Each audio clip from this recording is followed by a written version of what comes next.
आज के दौर में नेता शब्द सुनते ही आपके दिमाग में क्या छवि बनती है? सफेद फॉर्च्यूनर का काफिला, सायरन की गूंज, 10-20 बॉडीगार्ड्स और चेहरे पर सत्ता का वो गुरूर जो कहता है कि हमसे बड़ा कोई नहीं, एम ब्रह्मास्मि, मैं ही सब कुछ हूं। आज हम उस दौर में जी रहे हैं जहां राजनीति सेवा नहीं बल्कि शक्ति प्रदर्शन का जरिया बन गई है।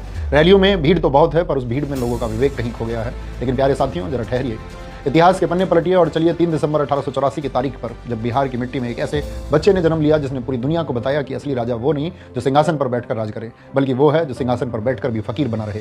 मैं बात कर रहा हूं देश रत्न डॉक्टर राजेंद्र प्रसाद जी की। डॉक्टर राजेंद्र प्रसाद जी ऐसे व्यक्ति थे जिसकी एग्जाम कॉपी चेक करते समय परीक्षक ने उनकी कॉपी में लिखा था, the examinee is better than the examiner, यानी परीक्षार्थी परीक्षक से कहीं ज्यादा ज्ञानी है।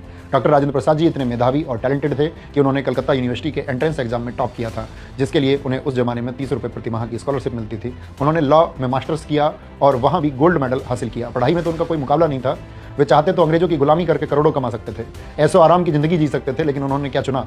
लाठियां खाना, जेल जाना, किसानों के हक के लिए लड़ना और चंपारण की धूल फाकना। और सबसे बड़ी बात जो आज के नेताओं को कांटों की तरह चुभेगी कि जब राजेंद्र प्रसाद जी राष्ट्रपति बने तो उनका वेतन तय हुआ 10,000 रुपये प्रति माह। उस जमाने में यह बहुत बड़ी रकम थी, लेकिन इस संत राष्ट्रपति ने क्या कहा जानते हैं? उन्होंने कहा, मेरी जरूरत इतनी नहीं है कि मुझे इतना पैसा चाहिए। उन्होंने अपनी मर्जी से केवल वेतन का 50% यानी कि 5,000 रुपये प्रति माह लिया और अपना कार्यकाल खत्म होते होते सिर्फ 2500 यानी कि 25% वेतन लिया।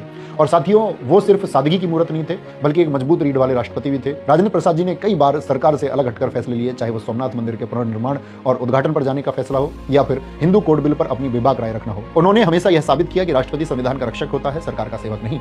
आज जब नेता शपथ लेते ही अपनी सुख सुविधाओं के बिल पास करवाते हैं, तब राजेंद्र प्रसाद जी की यह सादगी और निडरता किसी चमत्कार से कम नहीं लगती। पूरे 12 साल वो राष्ट्रपति भवन में रहे, जहां दुनिया भर की विलासिता, सुख सुविधाएं उनके कदमों में हो सकती थी, लेकिन फिर भी उन्होंने सादगी को चुना। जब वे रिटायर होकर निकले तो उनके पास ना कोई बंगला था, ना कोई महंगी गाड़ी थी। वो रिटायरमेंट के बाद सीधे पटना के सदाकत आश्रम गए।